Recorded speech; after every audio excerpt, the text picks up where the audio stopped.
નમસ્કાર, આપ જોઈ રહ્યા છો TV9 અત્યાર સુધીના તમામ ખાસ સમાચારો સાથે હું છું ઝરણા સોની।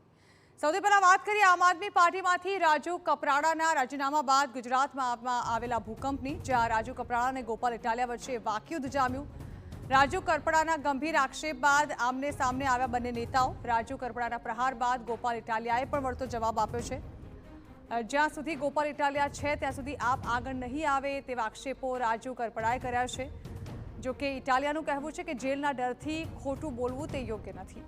ઉલ્લેખનીય છે કે 11 ફેબ્રુઆરીએ રાજુ કરપડાએ આપમાંથી રાજીનામું આપ્યા બાદ આપ નેતાઓએ આક્ષેપ કર્યા હતા કે રાજુ કરપડાએ ભાજપના દબાણના લીધે આપમાંથી રાજીનામું આપ્યું છે, પરંતુ રાજુ કરપડાએ સમગ્ર મામલે સ્પષ્ટતા કરતા પોતાની જ પાર્ટી પર નિશાન સાધ્યું છે।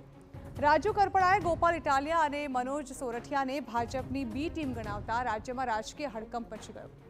તો સામે ઇટાલિયાએ પ્રહાર કરતા કહ્યું કે મારા પર તમામ જે આક્ષેપો છે તે ભાજપની સ્ક્રિપ્ટ પ્રમાણે કરવામાં આવ્યા છે। રાજુ કરપડાને એવું હતું હું એક લેવલ સુધી પહોંચ્યા પછી આ પાર્ટી છોડવાનો વારો નહીં આવે। અહીંની વાસ્તવિકતા કેજરીવાલજી સુધી પહોંચાડવાના જ્યારે પ્રયત્ન કરો છો ત્યારે તમને પાર્ટીમાંથી સાઈડ કરવા માટે યા તો તમને લાંબા સમય સુધી કોઈ કેસમાં ફસાવાનું ષડયંત્ર અહીંયાથી થાય છે, જે બે લોકોના મેં નામ આપ્યા છે। રાજુભાઈ ઉપર જાનથી મારી નાખવાની કોશિશ કરવાના બે કેસો છે।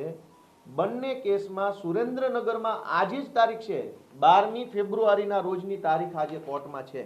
એ કેસનું સુરેન્દ્રનગરની અદાલતમાં આજે આખરી નિર્ણય થવાનો હતો, એટલે ભાજપ તરફથી એમના ઉપર પૂરું દબાણ કરવામાં આવ્યું કે જો 12 તારીખે પ્રેસ કોન્ફરન્સ કરીને આમ આદમી પાર્ટી ઉપર સ્ક્રિપ્ટ પ્રમાણેના આરોપ નહીં લગાવવામાં આવે તો કોર્ટમાં કંઈ પણ થઈ શકે છે। એટલે લાચારીમાં, મજબૂરીમાં, ડરના કારણે એમણે આ પગલું ભરવું પડ્યું।